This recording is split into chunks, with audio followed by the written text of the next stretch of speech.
Budismo e psicologia. Psicologia é a ciência da mente que engloba a investigação das atividades mentais na vida humana. No Ocidente, teve a sua origem na ciência médica, filosofia, ciências naturais, religião, educação, sociologia e estende-se a miríade de muitas outras disciplinas e práticas. Na sociedade contemporânea, a psicologia é aplicada à educação, indústria, negócios, saúde, defesa nacional, lei, política, sociologia, ciência, artes e mesmo desporto. A psicologia examina as funções da mente e os modos de comportamento humano. Os psicólogos ocidentais trabalham para estudar o desenvolvimento da personalidade e as determinantes do comportamento. Devido às suas limitações inerentes, a psicologia ocidental tem apenas um sucesso parcial na transformação e melhoria da personalidade. O budismo, por outro lado, compreende muito profundamente a natureza psicológica do ser humano e desenvolveu métodos de tratamento eficazes. Como revelado no Sutra Avatamsaka, o Sutra da Guirlanda de Flores, a nossa percepção dos três reinos surge da mente, assim como os 12 elos da Gênese condicionada. O nascimento e a morte emanam da mente, extinguem-se quando a mente cessa. A análise da mente no budismo é multifacetada e sofisticada. Como uma prática espiritual, o budismo contém inúmeras descrições da natureza e funções da mente, assim como instruções de como procurar, aceitar e refinar. Assim, a psicologia budista tem muito a oferecer, tal como a psicologia ocidental. E, como o budismo vê a mente no início, a psicologia era referenciada, quase exclusivamente como a ciência que explica a psique. Mais tarde, alargou-se o conceito à ciência do comportamento para o estudo dos problemas humanos. Este desenvolvimento é consistente com como a vida e o universo são vistos pelo budismo. Da mente, todos os fenômenos surgem. O budismo interpreta tudo, no mundo, como a manifestação da nossa mente. Investiga e analisa os problemas humanos ao nível mais fundamental. Desta perspectiva, o budismo pode ser considerado um sistema de psicologia bem desenvolvido. Todos os ensinamentos de Buda estão relacionados com a mente, como indicados na multitude de sutras e sastras. Entre eles, o entendimento psicológico ensinado pela escola da apenas mente, Yogacara, é a mais próxima contraparte da psicologia. Os textos de Yogacara são usados para explicar a psicologia budista. O Yogacara constata que a mente consiste de 8 consciências que claramente indicam que não é feita de um só elemento, mas antes pelo contrário de uma complexa interação de fatores.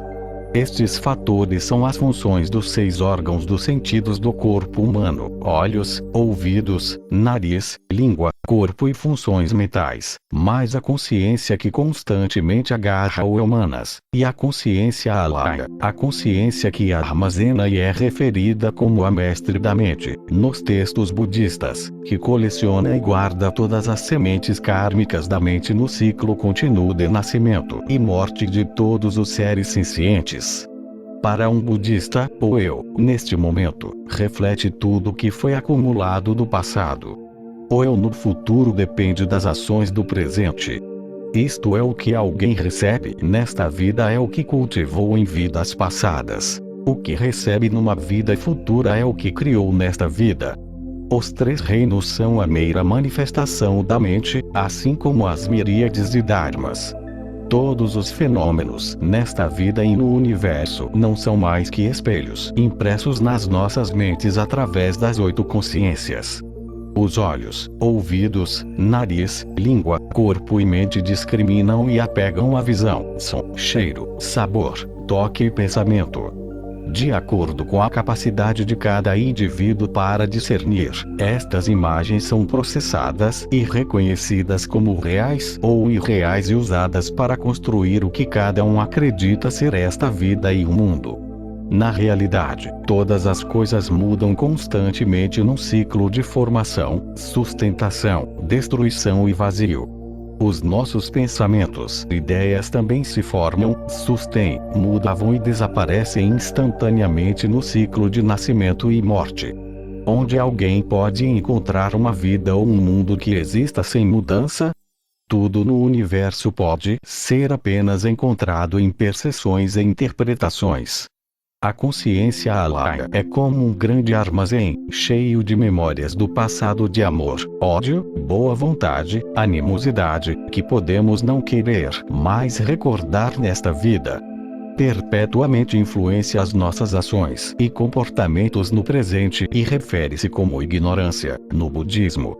Devido à influência kármica desta ignorância, nós continuamos pelo ciclo de nascimento e morte. Quando as sementes doentias do passado amadurecem, ficamos afligidos e somos tentados a cometer feitos doentios, que por sua vez plantam sementes doentias para o futuro. Quando as sementes saudáveis do passado amadurecem, os nossos corações são puros e nobres, as nossas mentes são claras e inteligentes e nós realizamos feitos saudáveis que se tornam sementes saudáveis na consciência alaya. Nos ensinamentos da escola da apenas mente, é dito que as sementes fazem surgir ações, as ações tornam-se em novas sementes. Os motivos psicológicos de todos os comportamentos humanos são explicados através deste modelo. Devido à influência da ignorância que carregamos conosco do passado, temos a tendência a fazer julgamentos que resultam em sentimentos negativos. Reforçadas pela ganância e raiva, as nossas mentes tornam-se confusas e formam visões incorretas sobre as coisas no mundo. No entanto, assim como as plantas necessitam de sol, chuva para florescer e dar fruto, condições similares são necessárias para o desenvolvimento do comportamento humano. Apesar de sentimentos de amor, ódio e intenções positivas ou negativas estarem enraizadas no subconsciente de todos os humanos, quando estes sentimentos são provocados por pessoas ou coisas que nos rodeiam, devemos confiar na nossa mente verdadeira e sabedoria, para evitar cometer feitos negativos e ao invés, conduzir-nos a nós mesmos com virtude. O desenvolvimento da nossa mente verdadeira e a sua sabedoria assenta na prática diligência de manter os preceitos, desenvolver a concentração e aumentar a consciência e o discernimento. Este processo transforma a mente iludida numa mente verdadeira e é descrito no budismo como a conversão da consciência em sabedoria. A consciência carrega uma bagagem psicológica das experiências passadas. A sabedoria emitida pela mente verdadeira é a sabedoria ou tratamento que os humanos podem usar para resolver os seus conflitos internos da mente, para transcender o sofrimento na sua vida presente e para quebrar o ciclo de nascimento e morte das nossas vidas futuras. A escola da apenas mente classifica as respostas psicológicas dos seres humanos em 51 categorias, referindo-as como os atributos da mente. Estes incluem 1. As 5 funções psicológicas básicas: contato mental, físico, atenção, sensação, identificação e análise. 2. 11 estados psicológicos saudáveis: confiança, diligência, humildade, remorso, ausência de ganância, sem ódio, sem ignorância, tranquilidade, atenção, equanimidade e inofensividade. 3.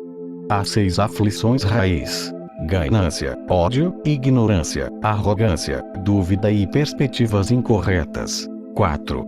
20 estados psicológicos doentios: raiva, hostilidade, irritação, presunção, engano, bajulação, arrogância, maldade, inveja, acutilação, sem remorso, sem arrependimento, sem confiança, preguiça, insensibilidade, apatia, agitação, esquecimento, percepção incorreta e desatenção. 5. 4 estados neutrais da mente: remorso, sonolência, pensamento aplicado e pensamento sustentado. A categorização budista das respostas psicológicas do homem, listadas acima, é compreensiva e sofisticada. Hoje em dia, os investigadores em psicologia têm muito a ganhar se estudarem o budismo, em adição à psicologia. E as alegorias da mente no budismo, a raiz da causa para o sofrimento humano, assim como outros problemas, é identificado como a mente. Assim se propõe chegar a este recurso incalculável, transformando quaisquer situações doentias em saudáveis. O budismo indica aos seres sencientes como reconhecer a mente, acalmar a mente e lidar com a mente. O Buda ensinou durante 49 anos, durante a sua vida. Quer os seus ensinamentos fossem sobre as 4 nobres verdades, as 12 ligações da gênese condicionada, as 6 paramitas ou as 4 formas de abranger, eles invariavelmente envolvem a mente. A mente dita o comportamento da pessoa. Se a mente da pessoa é pura, então todos os seus pensamentos, discursos e ações também serão puros. Se a mente da pessoa for impura, então o que ele ou ela escuta e vê será impuro. Assim é dito no Sutra: quando a mente é impura, o ser é impuro. Quando a mente é pura, o ser é puro. Toda a dor e sofrimento neste mundo são criados pela mente. As nossas mentes vaguearam pelos 6 reinos em inúmeras vidas. Parece que nunca estamos em controle. A mente sempre se apega ao exterior colorido que nos rodeia, incansavelmente, à procura de fama, fortuna, poder, amor e constantemente calculando e discriminando. A verdade é que as nossas mentes eram, originalmente, capazes de abarcar tudo, como a mente de Buda. A mente era como o sol e a lua, capaz de penetrar através da escuridão.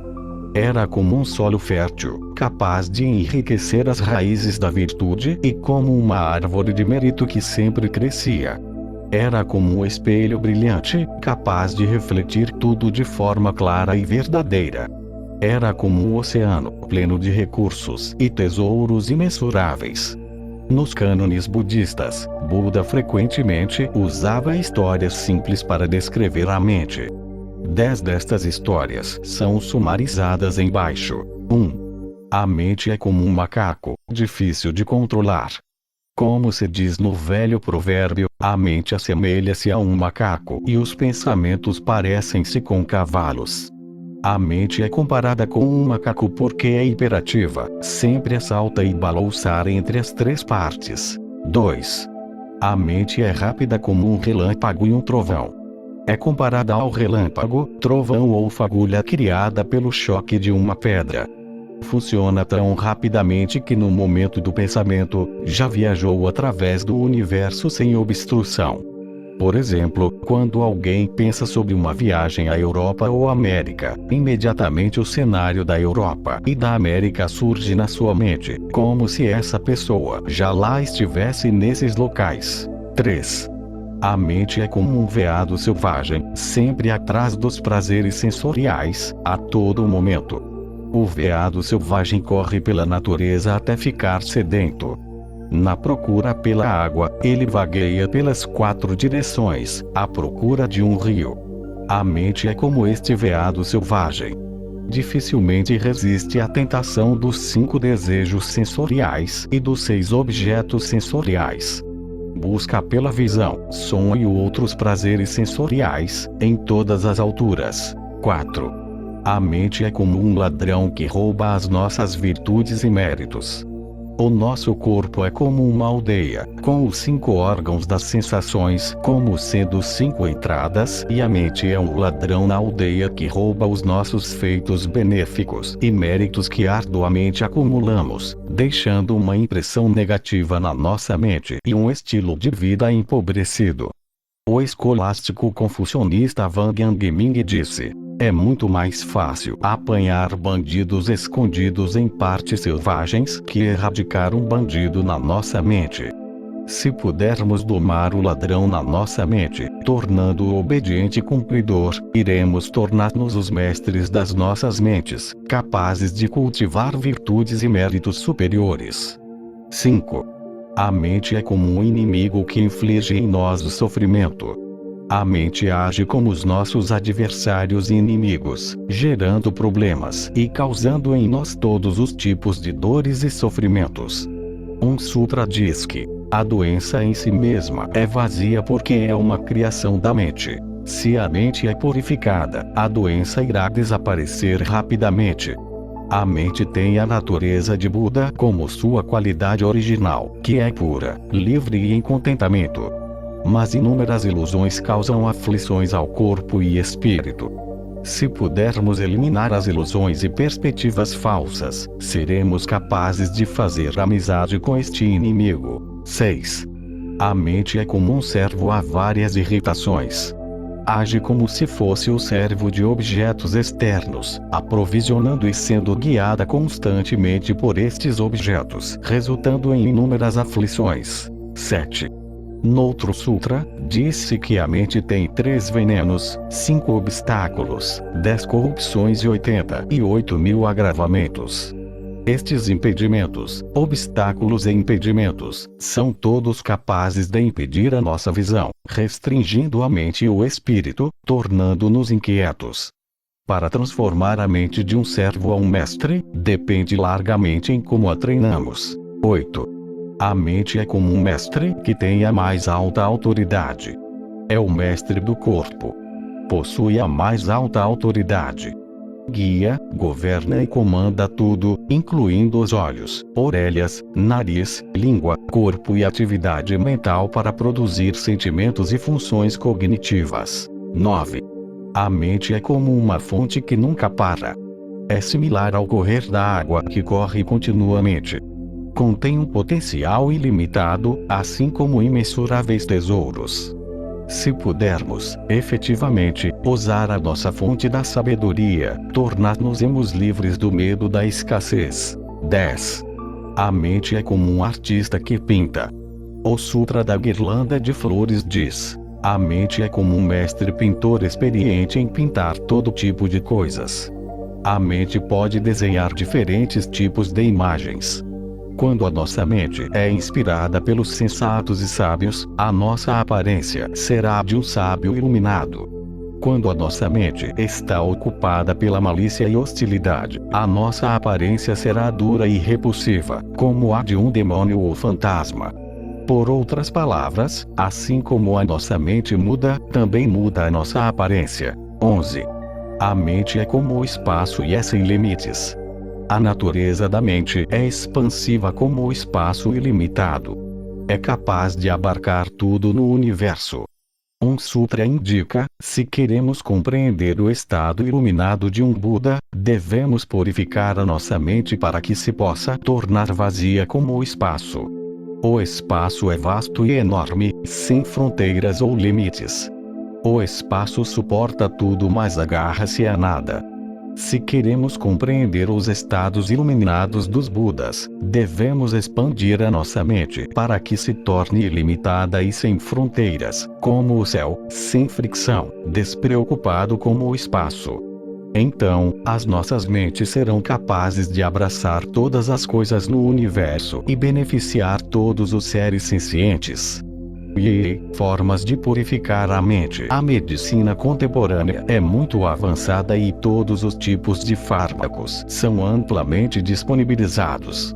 A grande variedade de remédios corresponde às inúmeras doenças que as pessoas agora experienciam, muitas das quais inexistentes no passado. No entanto, apesar de ser verdadeiro que as doenças e cancros no nosso corpo físico não serão também cancros nas nossas mentes. A ganância, raiva, ignorância, arrogância e dúvida são doenças que não podemos ignorar. Quando temos desequilíbrios físicos, tratamos-los com remédios, injeções ou suplementos nutricionais.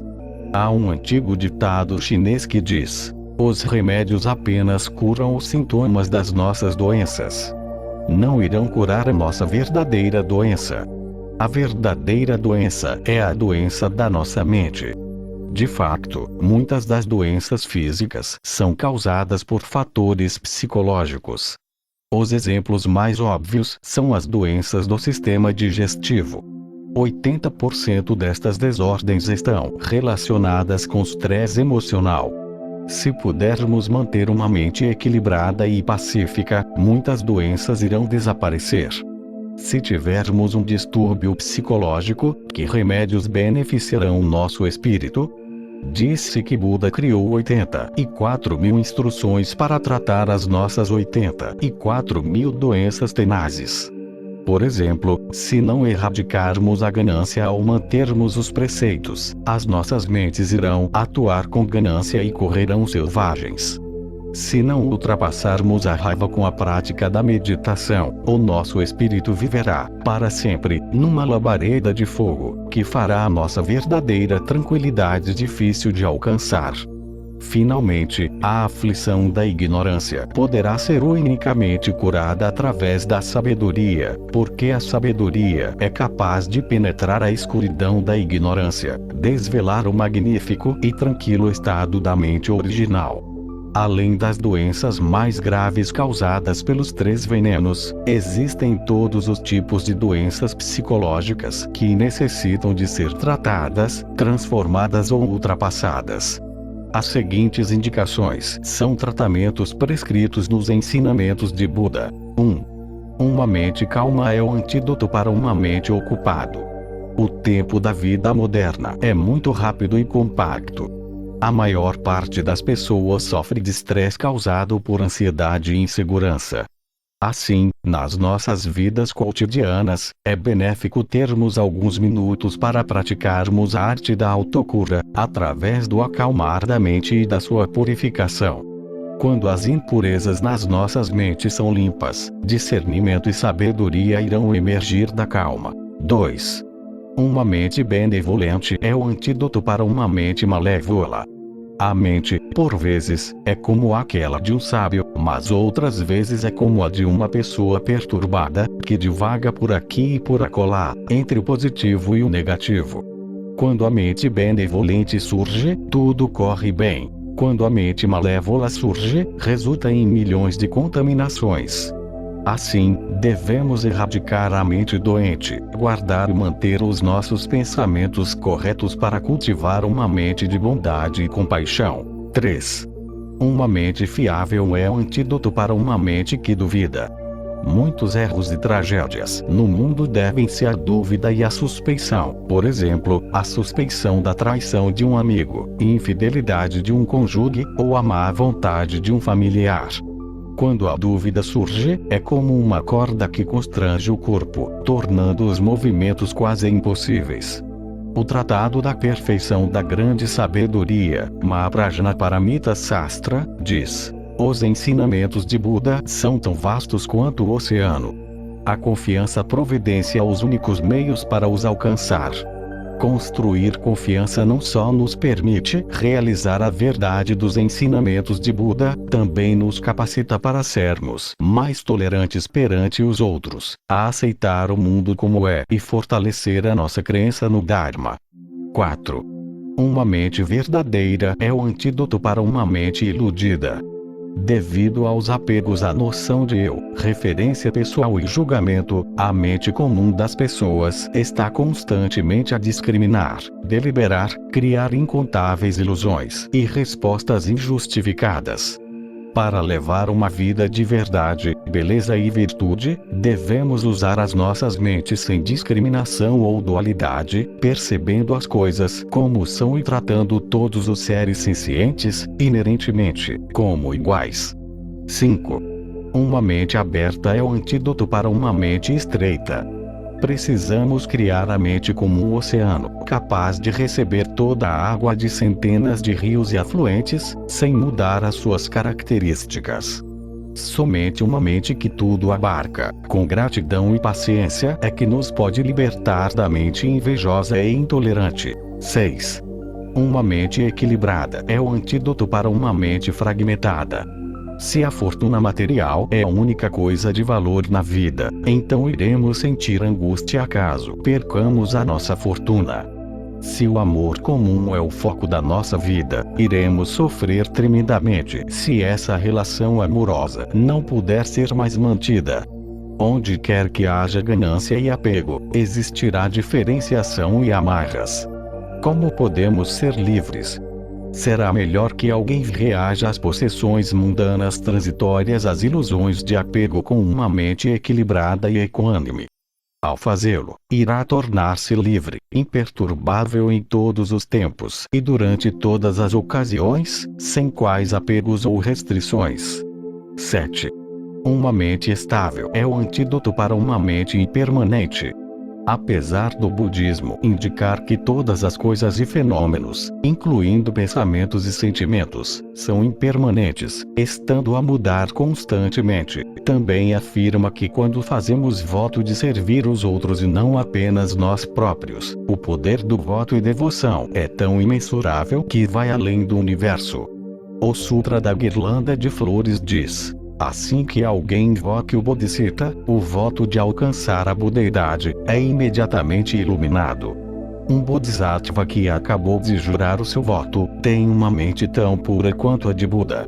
No entanto, ele ou ela devem manter esse momento, sem voltar atrás, de forma a alcançar a iluminação perfeita. 8.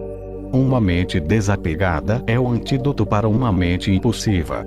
Os homens e mulheres modernos gostam de telenovelas e modas. São curiosos acerca de qualquer novo chamariz e assim tornam-se alvos fáceis para quaisquer bizarros, excêntricos esquemas e fraudes, perpetrados por vigaristas. O budismo Shan indica que uma mente desapegada é o caminho para a iluminação. Manter a mente desapegada na vida diária irá capacitar-nos a apreciar todo dia é um dia maravilhoso, todo momento é um momento de apreciação. Além destas 8 observações, devemos cultivar uma mente de paciência, humildade, ponderação, piedade filial, sinceridade, honestidade, inocência, pureza, bondade, perdão, alegria, caridade, reverência, equanimidade, paciência, contrição, arrependimento, gratidão, sabedoria, prajna, compaixão, o traço de um bodhisattva, e iluminação, o traço de um Buda, de forma a desenvolver, em pleno, o seu potencial infinito. E a contribuição do budismo para a psicologia moderna. O psiquiatra Sigmund Freud, 1856-1939, Comissão Europeia, desenvolveu a teoria e prática da psicoanálise. Ele foi, talvez, o primeiro investigador que explorou o papel do inconsciente humano na história da psicologia ocidental. A sua contribuição para a psicologia pode ser análoga de Newton ou Copérnico para com a ciência. Entretanto, o inconsciente humano tem sido um tema de uma análise detalhada, sofisticada e debatida pelos budistas no Oriente, por mais de 1400 anos, como evidenciado no livro Versos na Formulação das 8 Consciências, do venerável mestre Xuanzang. O trabalho de Freud no subconsciente foi aprofundado pelo seu bem conhecido estudante, Carl Jung, 1875-1961, Comissão Europeia. Jung era um grande conhecedor das filosofias orientais e de práticas espirituais como o budismo, Shan Yoga. Inspirado por estes ensinamentos, Jung dividiu a psique humana em 3 níveis: consciente, inconsciente individual e inconsciente coletivo. As funções do inconsciente individual são o armazenamento da memória, a acumulação de experiências psicológicas reprimidas e sentimentos. O inconsciente coletivo, por outro lado, é a acumulação de profundos arquétipos herdados por seres humanos ao longo de muitas gerações. A ideia é muito similar à formulação da consciência alaya no budismo e é um exemplo das influências do budismo na psicologia ocidental. Após a Segunda Guerra Mundial, desenvolveu-se a psicologia humanista, desenvolvida por Abraham Maslow, 1908-1970, Comissão Europeia, postula que as necessidades humanas podem ser divididas em 5 estágios. O mais alto é a realização pessoal. Maslow foi buscar conceitos como o sentimento correto e iluminação ao budismo, para interpretar o estado ideal de autorrealização. Ele identifica o seu estado como uma experiência viva da espiritualidade e felicidade, transcendendo tempo e espaço, objeto e sujeito. Maslow frequentemente usava o termo budista de nirvana para descrever a sua experiência especial. Ele também constatava que as noções de abnegação e verdadeiro eu, a natureza de Buda, poderiam auxiliar as pessoas na obtenção da realização pessoal e contribuir para com os outros na sociedade. Outro psicanalista, Erich Fromm, 1900-1980, Comissão Europeia, teve um grande interesse na compreensão do budismo Chan. Ele falava muito bem do budismo e do seu aspecto caracterizado pela bondade e compaixão, e ainda um extremo altruísmo para elevar todos os seres sencientes à felicidade. Ele pensava que o altruísmo, na forma de uma pessoa se sacrificar pelos outros, era o remédio correto para curar a doentia sociedade ocidental. Como um ramo da psicologia humanista, a psicologia transpessoal, desenvolvida nos anos 60, alargou as fronteiras da psicologia tradicional ao integrar a filosofia budista e outras práticas espirituais na psicologia ocidental. Pensa-se, frequentemente, que é a psicologia da sabedoria moderna e da criatividade. Esta escola de psicologia investiga os estados psíquicos transpessoais, valores e ideais, o sentido da vida, o cuidado pelos moribundos, as relações entre o indivíduo e o todo da humanidade e a relação entre o indivíduo e a natureza. A meditação é incluída como uma forma de expandir a consciência, de forma a estabelecer a integração da mente, corpo e espírito. Métodos científicos modernos são usados para explicar muitos dos problemas psicológicos concretos de hoje em dia, ao passo que a psicologia budista tradicional tem sido mais frequentemente generalizada. O foco e objetivos da psicologia transpessoal são muito próximos do conceito de unicidade e coexistência do budismo. O Dr. Viktor Frankl, 1905-1997, Comissão Europeia, mais um que advogava a psicologia humanista, devotou a sua pesquisa ao sentido da vida e o que acontece após a morte. Ele acreditava que os seres humanos podem criar vidas com sentido, agradáveis, através dos seus próprios esforços, ao perscrutar profundamente e compreendendo a essência da vida. Mais ainda, ele indicou que os humanos são confrontados com a morte ou com o sofrimento. Se eles puderem ajustar o seu estado de mente do negativo ao positivo, ao reagir a essas circunstâncias, irão experimentar um profundo sentido da vida, que lhes trará clareza e dignidade. Ele desenvolveu estas ideias num sistema chamado logoterapia.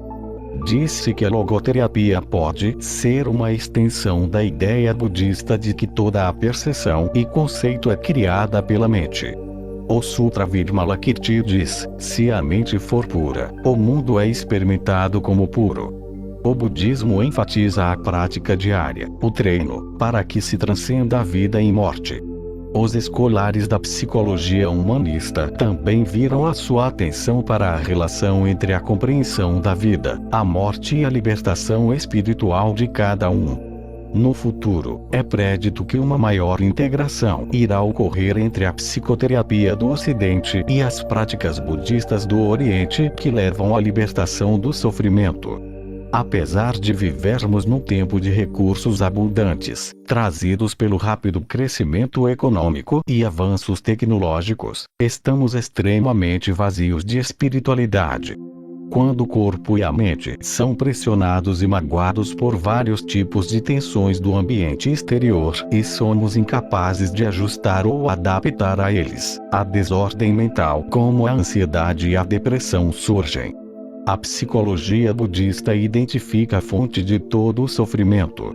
Ela mostra-nos o sentido da vida e guia todos os seres sencientes na procura dos poderes profundos da mente, através da eliminação da ganância, raiva e ignorância, desde o nosso interior. A sua prática, se realizada livre e diligentemente, previne qualquer ocorrência ou recorrência da doença psicológica.